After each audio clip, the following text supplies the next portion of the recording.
Everything that we do in the conservation department and all of the research that we do is to make sure that that collection remains stable for as long as possible so that people can come to the museum and immerse themselves in Tudor life. These statistical ecologists have spent years passionately developing advanced mathematical models that are now being used in the field to map and manage butterfly populations across the world.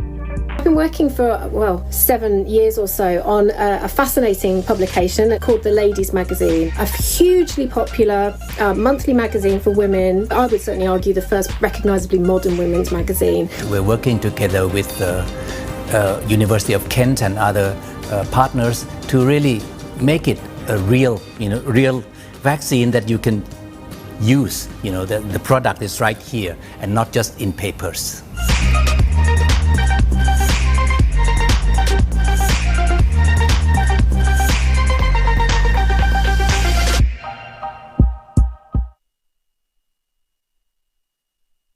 Good afternoon and welcome to the third instalment in our Next Generation Impact series, where we've been talking about all aspects of the impact agenda.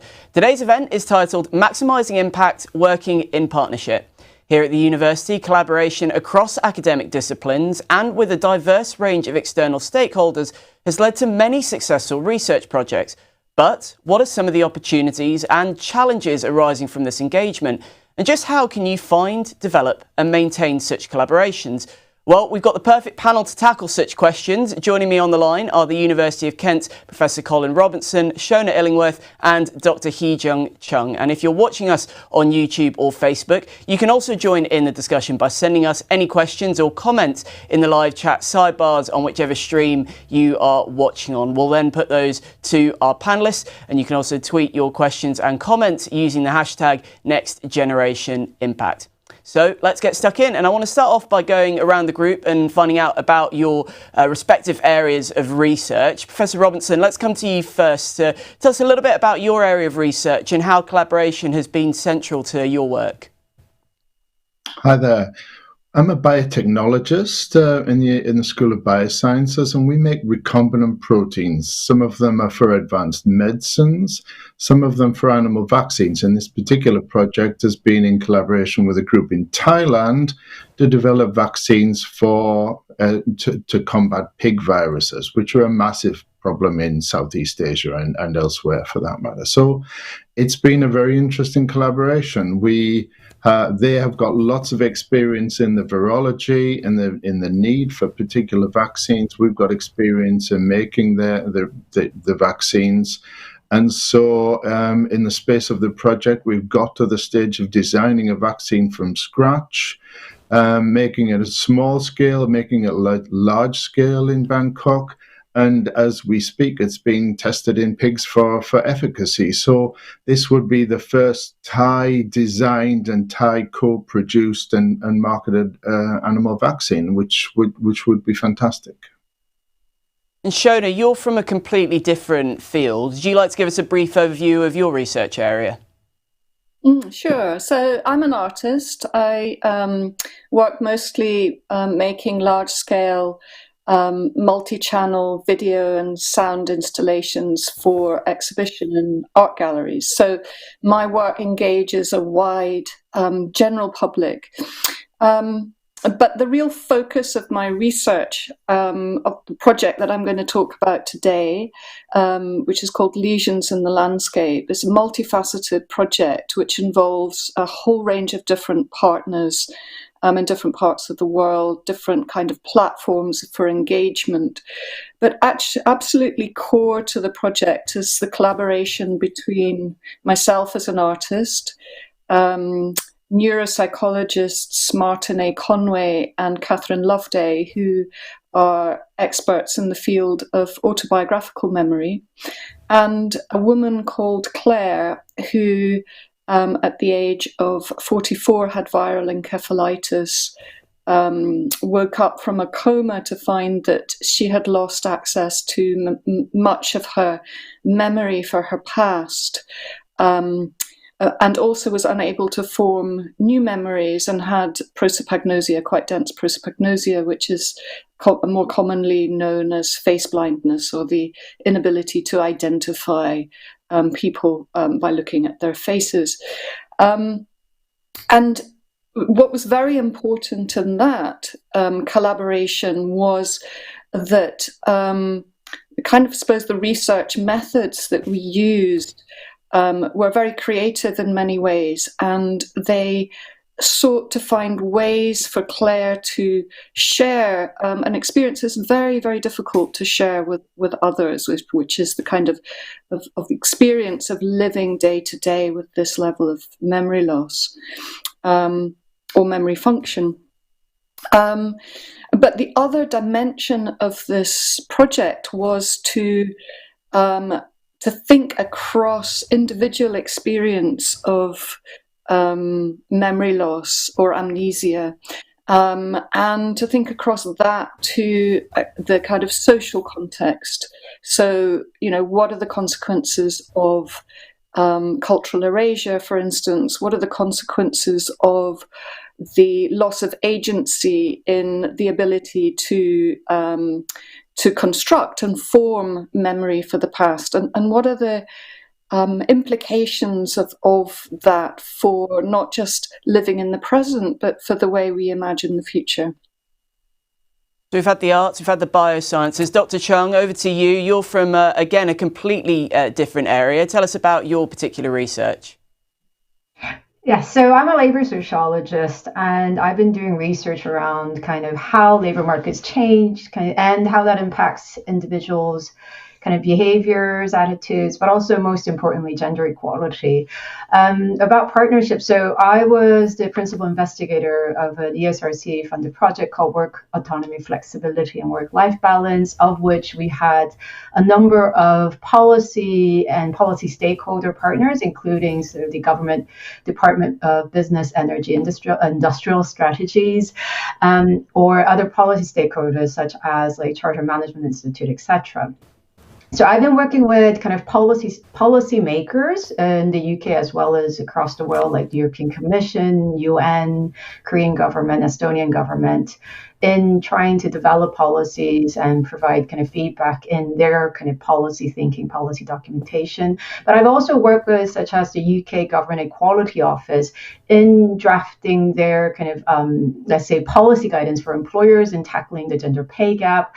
I've also worked as a part of a government tender, doing a literature review of kind of what are the outcomes of fathers being engaged or not engaged in childcare and the implications of well-being of children and families. So yeah, we've been working together in projects, but also just in collaboration. And possibly, if I were to sum it up, in pursuing a policy agenda to ensure that working families have the right support to ensure a better work-life balance and ensuring gender equality agenda across the world.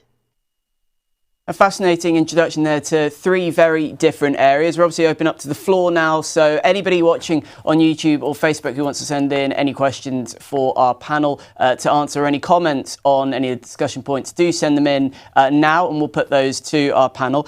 Dr. Chung, let's stick with you. You're talking about some of those that array of governments and organisations that you've worked with your research.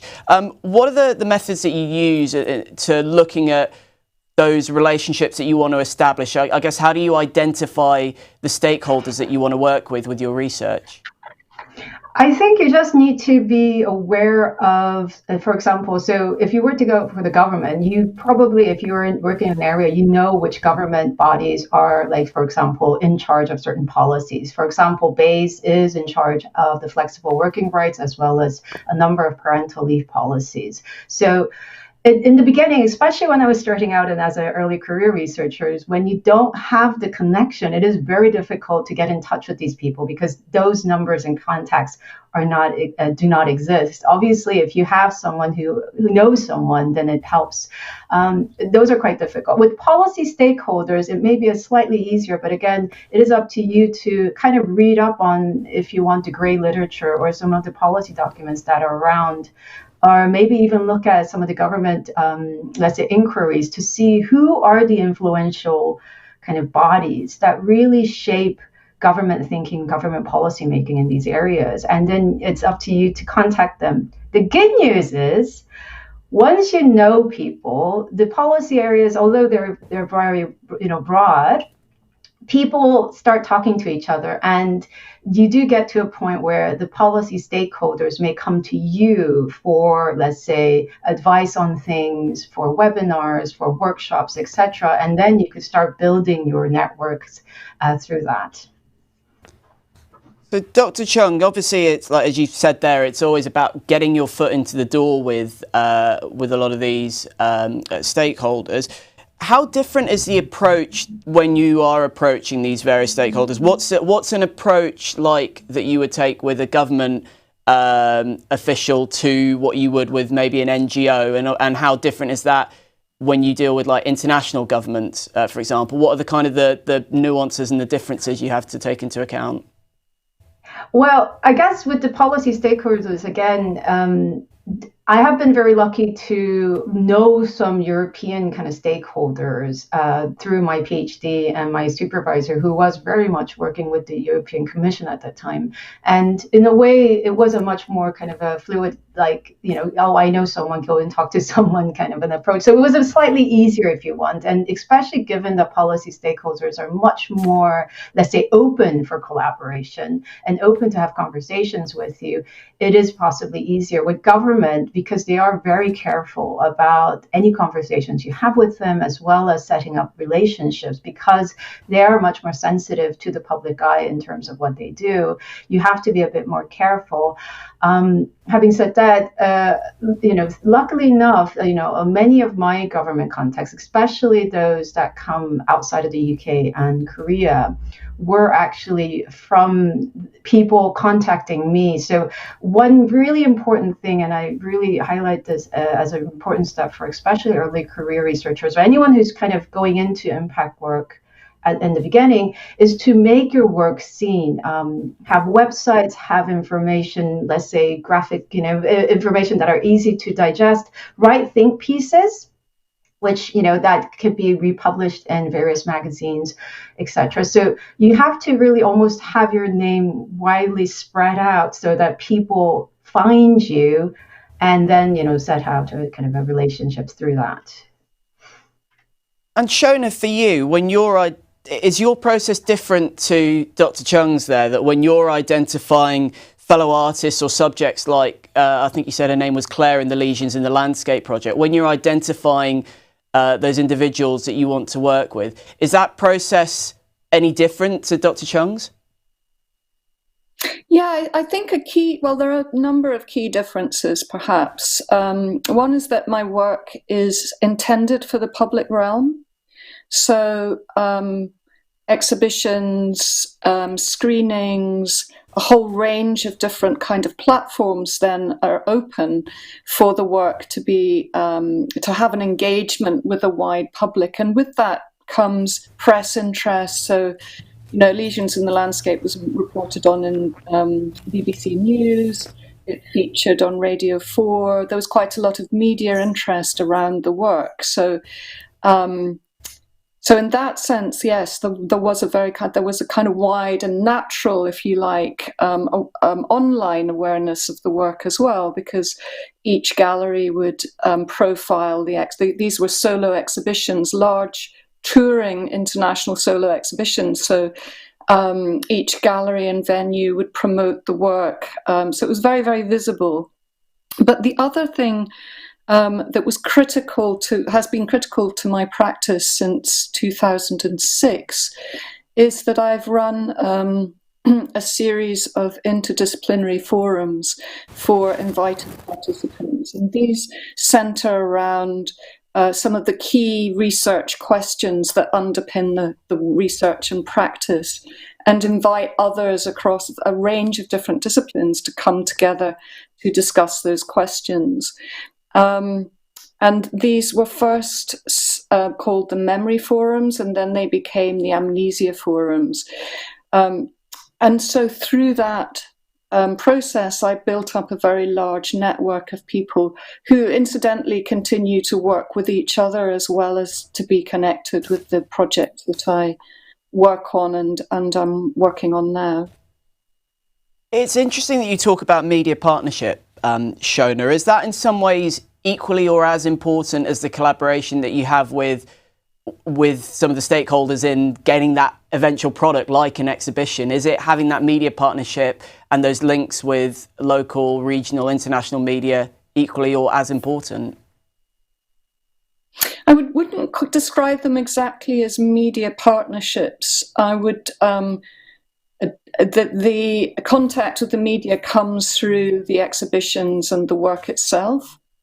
So, for instance, I think you showed a slide of the Amnesia Lab.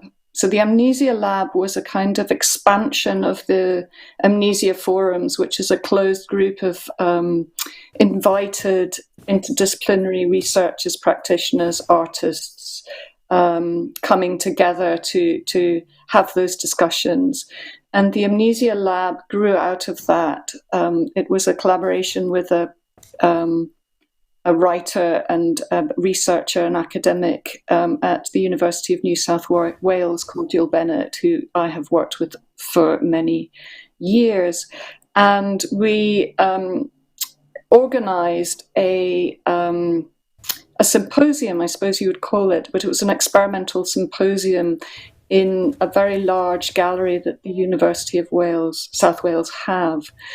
And the general public were invited, but instead of paper presentations, a lot of the presentations were practice presentations. So, for instance, it's probably too complicated to go into the detail, but one of the things that was developed for that symposium was developed at the University of New South Wales, and it was a virtual reality interface for sensory-operated camera technology that Claire used to record her everyday life, and Martin Conway and Catherine Loveday had done a lot of work on that. It was called SenseCam originally. A lot of papers have been produced around that technology and its capacity to cue memory for Claire and give her access to memory that she, on occasion, which she would otherwise not be able to access. And so there was huge kind of cross-fertilization, if you like, of work, ideas, research methodologies, research practices that resulted in one of the elements of this symposium, a prototype for this interface being presented. And then the media, it generated a lot of media interest. And through that, then I think I did an interview on ABC. The Australian published quite a big article on that symposium, and because of that, the symposium then remained as an exhibition for 3 months, so the public could come and engage with these what were essentially research prototypes at the time. So that the media interest comes through the staging of the work rather than there being specific media partnerships. Professor Robertson, we say actually that's something that grows. So as the profile of the work grows, then you get more media interest, and nowadays a lot of that coverage remains online. So just following Chung's point about making sure that you're visible, I think it's a very different situation now than it was even 5 years ago. Yeah, absolutely. And Professor Robinson, your research has obviously been incredibly visible as well, not just here in the UK, but over in Thailand as well. Tell us a little bit about, we heard Dr. Chung talking about getting a foot in the door of important stakeholders. You've done a lot of work and developed a relationship with the Thai government and Thai organisations out there. Tell us a little bit about maybe some of the challenges and why it's been so crucial to develop those relationships and get that dialogue going. Sure. Well, the impact in our project is designed to be overseas. The work's funded by a Global Challenges Research Fund grant from UKRI, and those grants are deliberately designed from the outset to achieve impact in low and middle income countries. So it's part of the drive to address UN's Sustainable Development Goals. So we had to design a project where we could work with Thai partners, engage with them, collaborate with them. And the bottom line is that Thailand is ambitious. It wants to be less reliant on importing high-tech drugs and animal vaccines from Europe, the US, etc. It wants to design its own and it wants to produce its own. And it's built a facility to do that. So in essence, we identified the groups, the virologists, the facility, yeah, that's right, the facility managers, and work with them so that we could produce an animal vaccine at small scale at Kent, and then have them develop it at a large scale in Thailand, and that's been very successful. But it's as part of the project, we're required not just to work with Thailand, but with other Southeast Asian countries. So what we did was to develop workshops and events in Thailand and invite a lot of people. And we were fortunate enough to persuade the British Embassy in Bangkok to host a showcase event. And that was very successful. We had a lot of high-level stakeholders from all over Thailand, Malaysia, Vietnam, et cetera, et cetera. And so now from that, we built up a lot of other collaborations to sort of develop capacity building in those. So we're working with groups in Hanoi, in Kuala Lumpur, Malaysia, and Borneo, as well as various other places in Thailand. So it's kind of mushroomed. We've got the core aims to develop actual products in the lifetime of the grant, but start off a lot of other collaborations where we can hopefully use the expertise of the UK team, not just Kent, but UCL, Imperial, London School of Hygiene, Tropical Medicine, to develop more collaborations that are going to pay dividends in the future, shall we say. So it's been a lot of talk, a lot of travel, and a lot of conversations. And there's no way around that if you want to achieve impact overseas.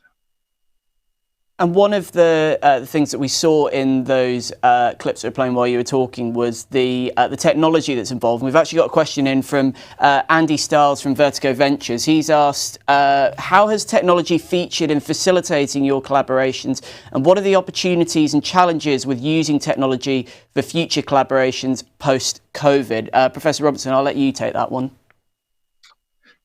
The big thing is that recombinant protein production, if you're going to put a recombinant protein in a human or even in an animal, it's very complicated. The process design is complicated, the machinery is complicated, designing and producing the products is complicated, and it needs all sorts of steps. And Thailand's got a lot of experience and expertise in these areas, but we can fill some gaps, and it's all about designing the product and going all the way to large-scale production, and that is their biopharmaceutical facility, cheaply, because animal vaccines have to be very cheap, otherwise the farmers won't buy them. And we've got to make it cheaper and better than existing vaccines and more suitable for Thailand. So it's been not only collaborating where each group has specific jobs, but training as well. We've hosted a lot of the Thai researchers and at Kent, at UCL and Imperial for specific training courses. And that's the way to ensure that when the project ends, they have the capacity to continue not just with this vaccine, but with biopharmaceuticals and other vaccines. So it's been a capacity building process, and that was the aim of the grant, or at least one of the aims of the grant all along. Absolutely. Thank you very much for sending in that question, Andy, and everybody else watching on YouTube and Facebook. You can keep your questions coming in as well. We'll put that to the panel. Andy, in his question there, talking about challenges. Dr. Chung, what have been some of the challenges that you've faced with your research? Me?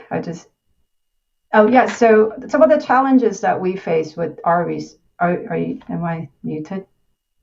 No, Can we're you hear still on. me? We can still Oh, hear sorry. you, Dr. Chung. Yeah.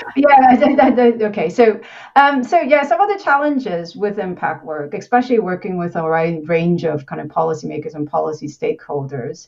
Well, one thing that I would recommend you do, especially in the beginning phases, is to ensure that you spend a lot of time with them, talking to them, explaining to them in greater detail about your research, as well as making sure that you are available when they need you for, let's say, workshops or webinars, or giving feedback to their documents. Having said that, one of the biggest challenges is time, because academic time is very scarce, and we are pushed through various kind of demands of all sorts of teaching, research, etc. Comes a point where, especially with kind of the policy impact work that I do, whether this is a time better invested compared to, let's say, writing an article, writing a grant application, etc. And this is why a lot of social scientists who can actually have policy impact rather just focus on their academic work and just do the scientific research without doing a lot of impact because of the time investment necessary. And Shona as well, coming to you with challenges, one that I'd imagine, one that might come across is maintaining those stakeholder relationships. How are those kind of relationships maintained? I mean, you've obviously got the exhibitions that you put on, and that's an event for people to look forward to. But beyond that, what are the kind of the challenges of maintaining the relationships that you develop through your research? Time. It's very time consuming, and I think that also the kind of demands on you as I should just say that Lesions in the Landscape was supported by a large arts award from the Wellcome Trust, which was fantastic, and it bought some time out for me, and production costs were covered, so we made 3 film shoots to St Kilda, a very remote island in the off the west coast of Scotland. So there were wonderful things that came out of that and were made possible by that grant funding. But I think one of the challenges is that when a project really, really starts to gather momentum, and that a lot of opportunities start to open up. So that might be more exhibitions, it might be, the Amnesia Lab was something additional that grew out of the project, large networks of discussion, opportunities to write, all of these things. It's just managing the time and being able to build on those opportunities and build on the momentum, but at the same time manage the consequences of that, I suppose. You talk about demands there as well, Shona. Do you think one of those demands is maybe what is expected from some of those people you're collaborating with from a university partnership? What do you find stakeholders expect from a partnership with the university?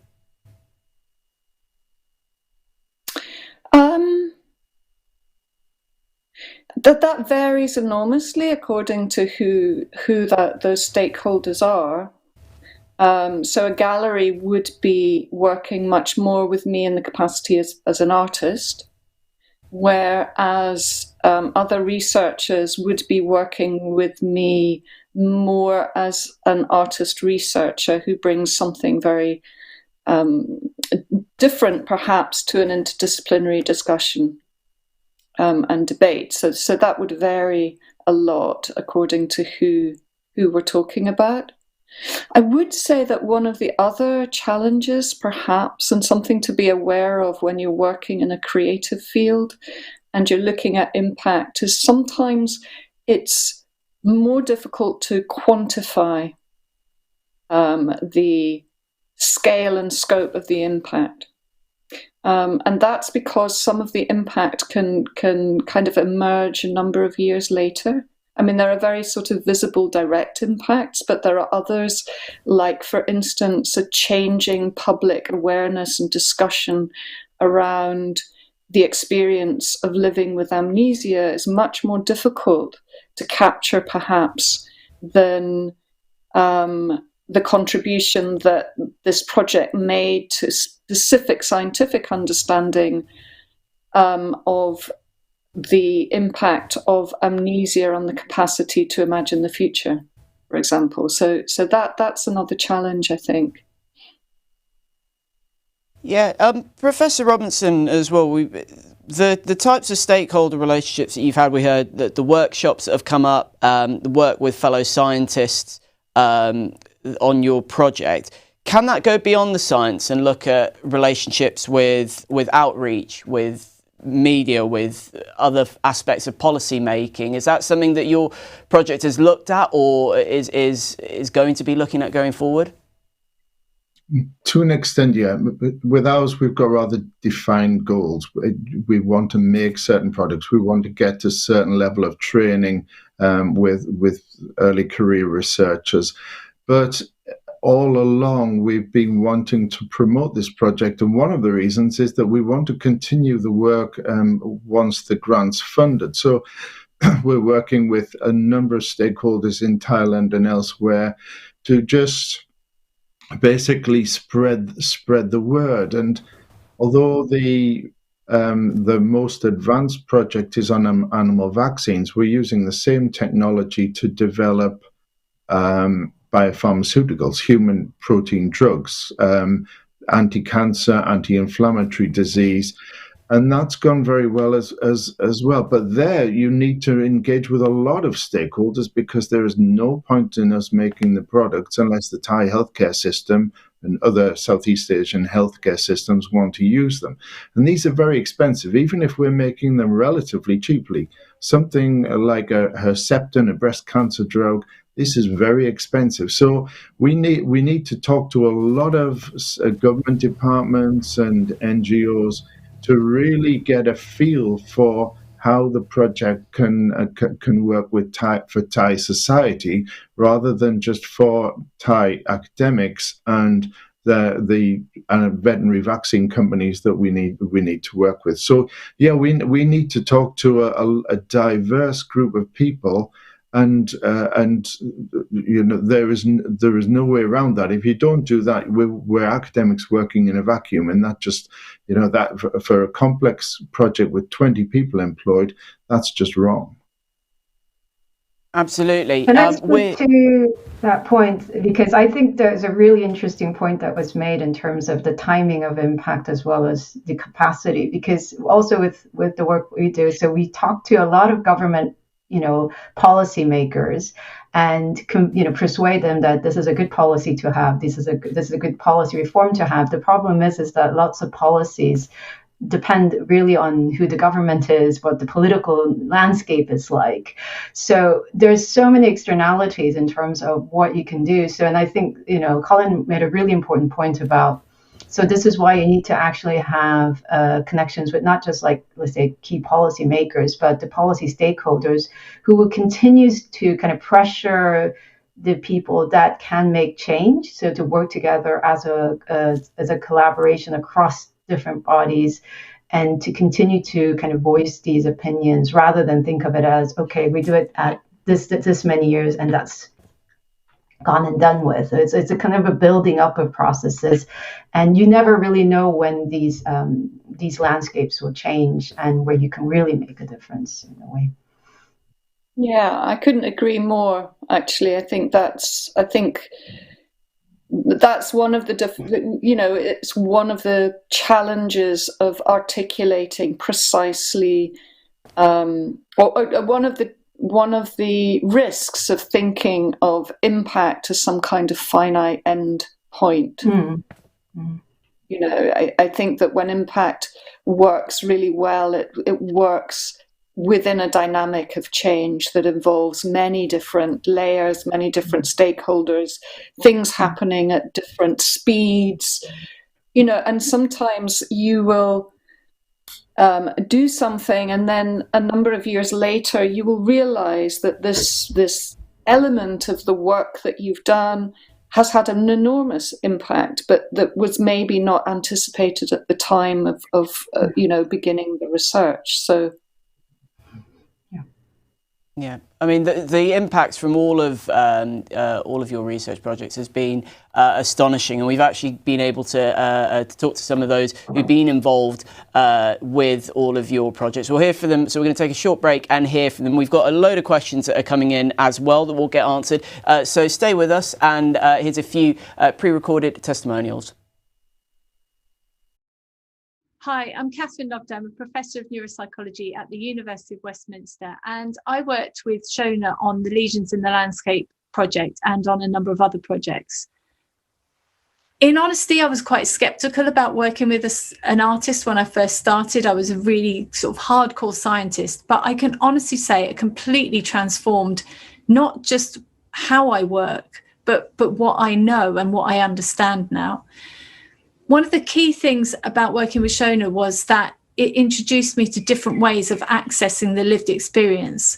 We worked with a lady, Claire, who has memory loss. She has significant amnesia. And I thought I understood what amnesia and memory loss was. I had worked with patients for many years, but somehow this project with Shona opened completely different rooms and doors into understanding what it feels like to not have a memory. And in particular, she asked questions, and she got Claire to create pieces of artwork and to construct her thoughts in a completely different way. It was honestly the most extraordinary insight, and it really has genuinely changed the way that I work. I'm really, really grateful to have been involved in this project. I've known of Chung for quite a long time, of course, and I was very honoured that she agreed to be a reviewer on a paper, the report we have just produced, which is called Lockdown Fathers, The Untold Story, and which was a deep examination of what happened to fathers during the spring 2020 lockdown. And so she agreed to be a reviewer on that. And it was great because she gave me very detailed comments, and a lot of what she said shaped the way we presented the data. So hugely helpful. I'm a great admirer of hers. I've seen her papers for a long time, and I noticed she has a really good historical understanding of the trends of fathers and mothers' engagement in paid and unpaid work, which not everybody has, actually. And she draws on those trends to understand what the barriers are to making things more gender equitable, that is, enabling mothers to do more paid work and fathers to do more unpaid work. So that historical understanding is very important. Also, she's really great on policy, and she's very beloved. She's greatly beloved of the UK Government Equalities Office, which is a very important office. It's within the Cabinet Office, and it is looking at equalities. And so she did for them quite recently an excellent research review of the impact of fathers' early and sustained engagement in childcare, the sharing of care between parents from children's earliest years, and how that can have an impact, what sorts of impacts it has, positive, negative, whatever, on mothers and on children, because fathers need to be seen in the context of the influence they have in families. And she summarized that absolutely brilliantly. She also has a great understanding of both what goes on at family level between parents and what goes on in the workplace. So, for example, she's been able to point to the fact that there's been a huge stigma in the workplace around parents, mothers or fathers, men or women who work reduced hours, who work part-time, who want to work from home. So that kind of stigma has inhibited men in particular for taking up, for asking for those kind of working practices. And one of the things that Hee-Chung and I share is an aspiration and a hope that if the workplace opens up post-pandemic, to encourage and facilitate much more working from home or locally, and much more flexibility in time. And if fathers feel enabled to take this up, the family often tries to protect the father's earnings by not rocking the boat. But if he is able to take up those offers, and if they are offers, then that could really be the next step in gender equality. I am a researcher at the National Center for Genetic Engineering and Biotechnology, or Biotech, in Thailand. So since the end of 2016, I've been involved in the GCRF project led by Professor Colin Robinson from University of Kent. This project is a multi-institute collaboration to try to establish capacity for domestic production of antibody-based therapeutics and animal vaccines in Thailand.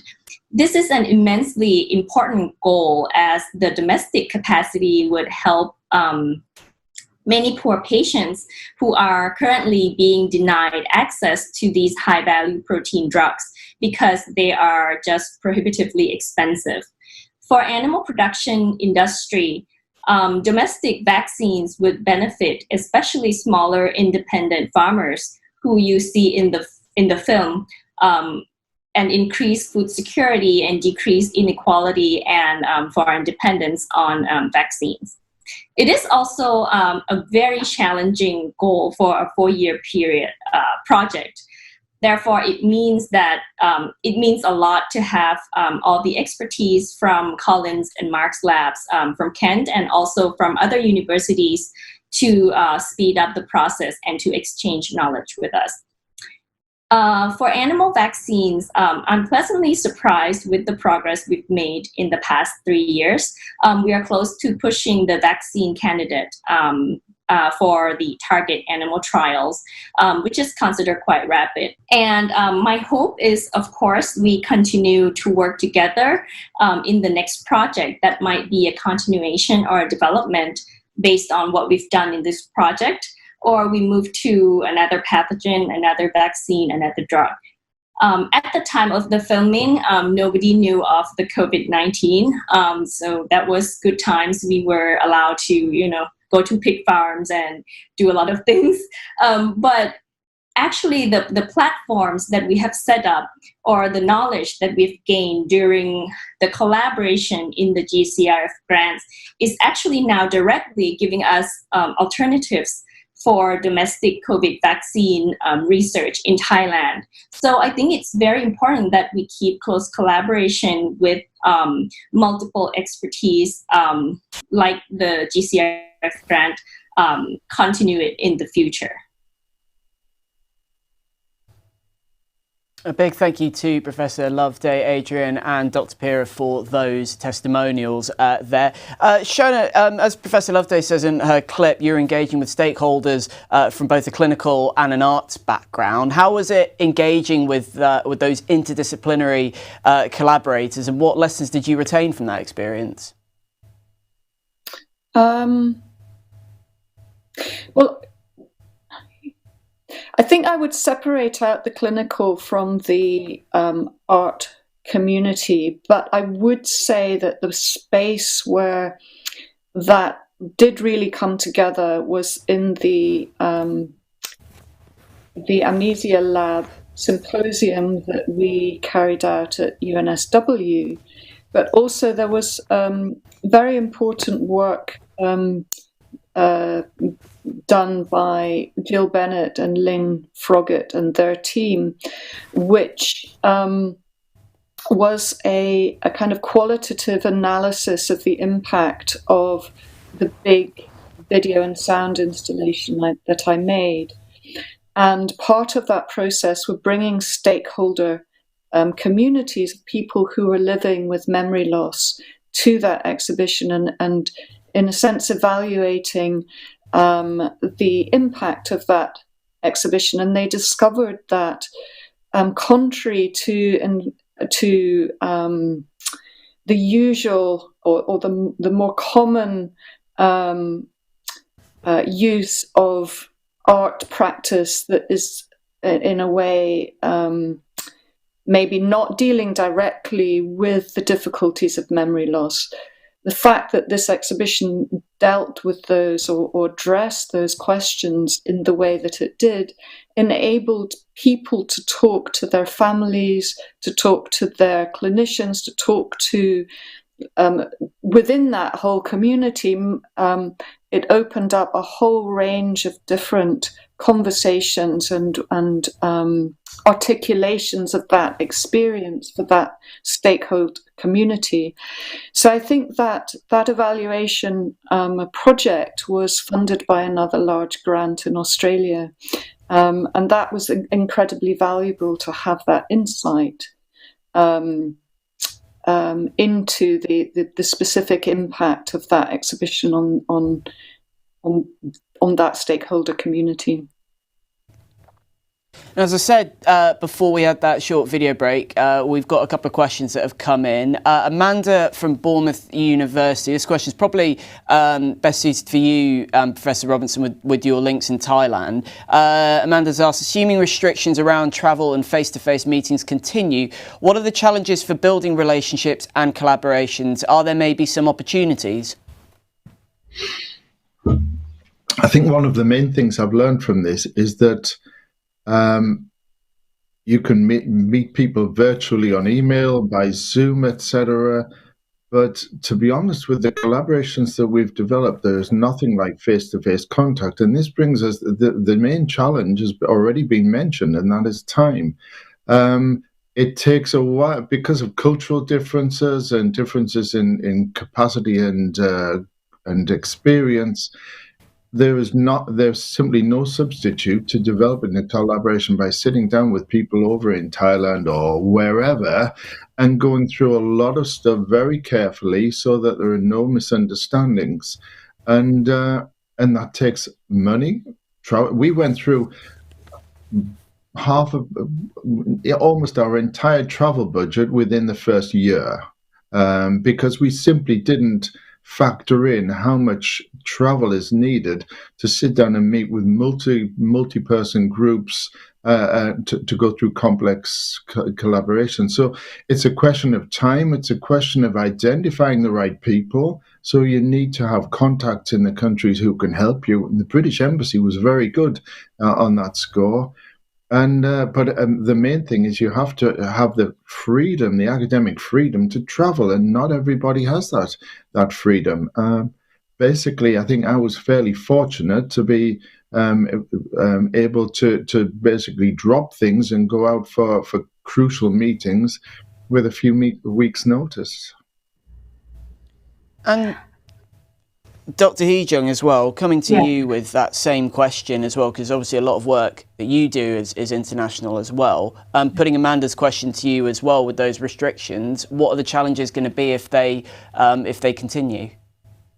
Actually, especially because a lot of my research is about flexible working and working from home, the past kind of year and a half, I've actually been able to do a lot more than what I would normally do because nobody wanted to have meetings face-to-face in offices, but everything was done online via webinars as well as just kind of Zoom and other kind of digital technologies. And this is kind of also linking back to previous questions about technological advancements and the path to impact, is that now, because of the advancements in technology, although and I do agree with Colin that possibly that face-to-face meetings are the best way to go, but you can really get a good relationship built up through these online virtual kind of meetings as well as webinars.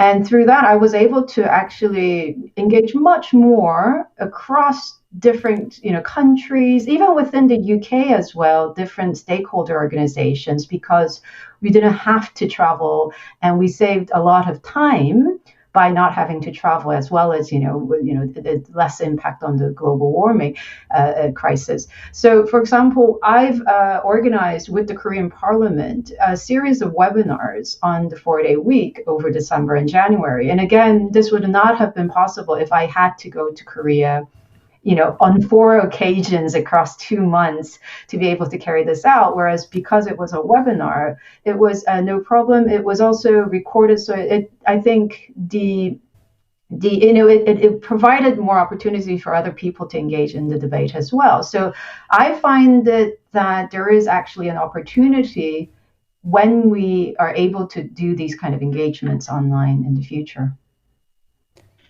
Shona, I imagine it's a bit more of an existential challenge for the arts, though, if these restrictions do continue. Yes, in terms of exhibitions, I've had a number of large-scale exhibitions that have been postponed due to COVID, so that is true.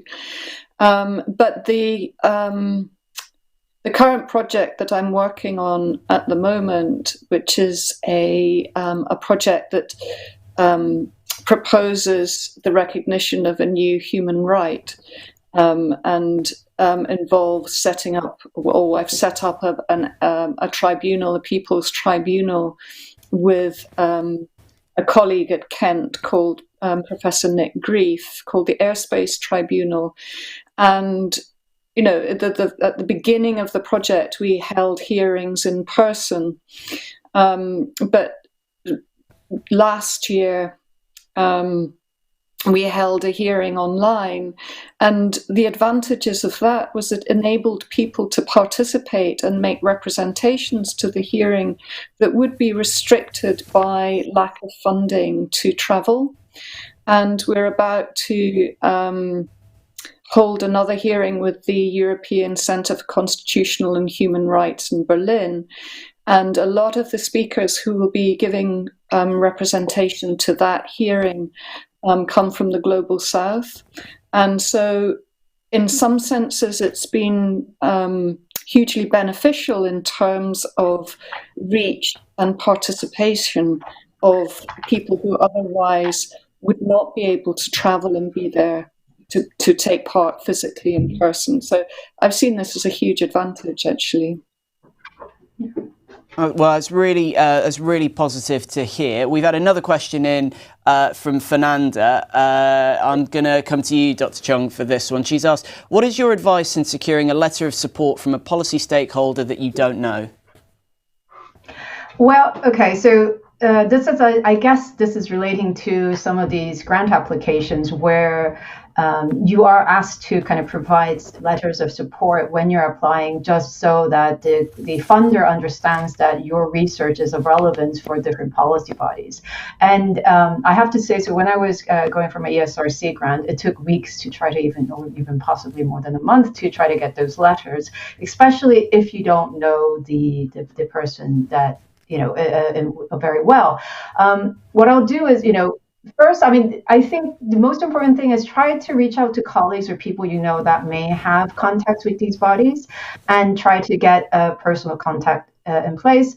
But once you get to know them, and once you take the time to explain in greater detail how this project may be of relevance for them, but also during that conversation, open it up for the policymaker and policy stakeholders to provide feedback for your project. So what do they want? What kind of evidence do they want? What kind of studies would they like to see coming in the future? And bring those kind of feedback into the proposal, then I don't think you will have any issues about getting those letters of support. Now, we're just almost coming to the end of our event, so let's stay on the subject of advice. Shona, what final words of wisdom would you have to the next generation of scholars wanting to work on impact and build some of those collaborations and partnerships we've heard about today? I think one piece of advice I would give is to enter into partnership as genuine collaboration. So that means not trapping down or fixing this is just in my discipline. So not fixing your research questions absolutely and then expecting other people just to respond to them, but to actually genuinely engage in interdisciplinary collaboration. And which also mean in exploring the kinds of questions that you want to ask and how you want to approach them. And that also means developing and learning methodologies, methodological approaches collaboratively. And the other thing for me, which was really key, was to consider lived experience as a very important and valuable form of knowledge.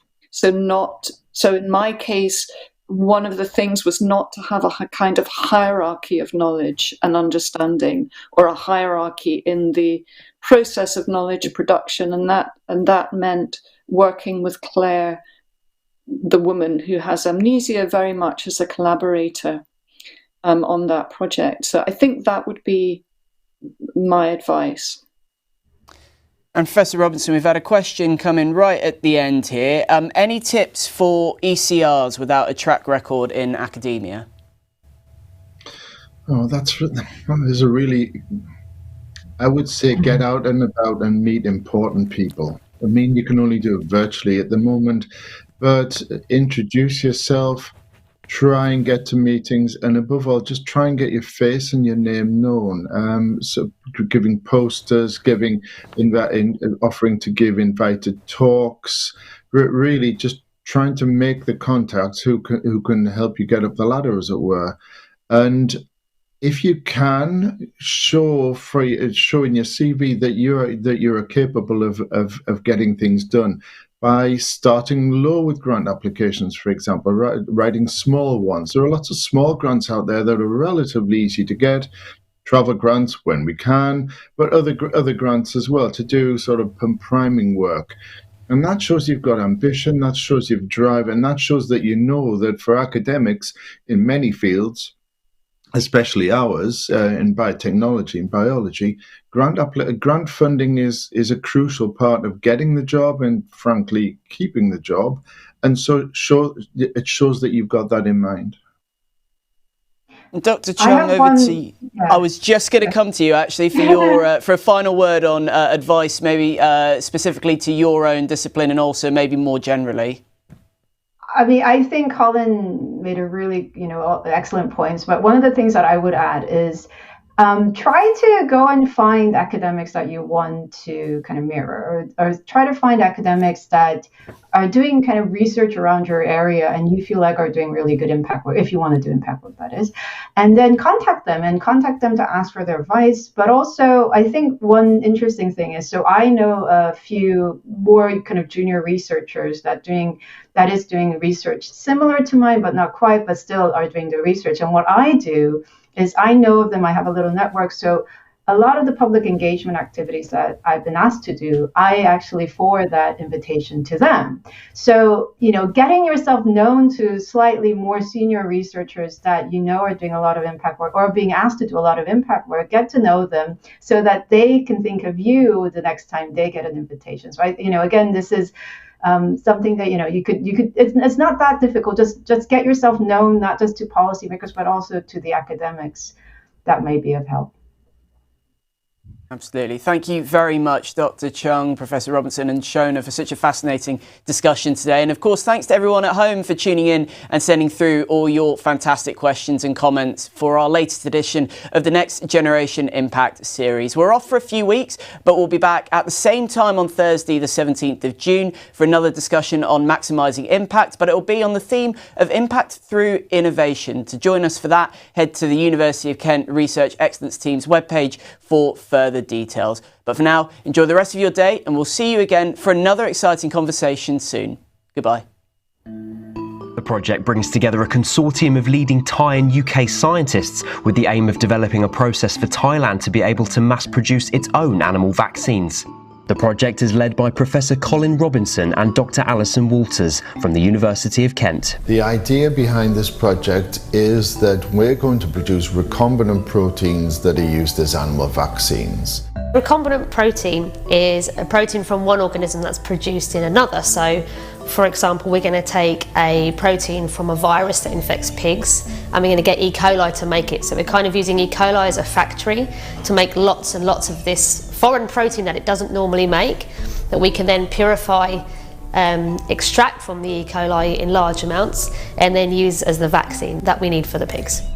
The idea in a nutshell is that we perfect a system at small scale, and then the Thais use that system and scale it up to 500 litre capacity. And then they're in a position to produce their own vaccines. Animal vaccines have to be cheap or the farmers can't afford to use them, and they won't use them. So this is all about making the process efficient so that the Thai companies can market this more cheaply than importing a vaccine from Europe or the United States. Hello, my name is Chung. I'm reader in sociology and social policy here at the University of Kent. Today I'm going to talk to you about flexible working and gender equality, whether flexible working can really enhance gender equality or not. As many of you know, there is still a lot of gender inequality, both at home and in the labor market. Women still carry out double, if not triple, the amount of cooking and cleaning and childcare, to the point where even the most egalitarian of societies, we still see approximately an hour or two difference between the unpaid work men and women carry out. And possibly due to that, or related to that, there is a persistent gender pay gap. At the European average, women earn 16% less than men, and in the UK, that percentage could go up to approximately 20%. So women only make approximately 80 pence to the men's pound.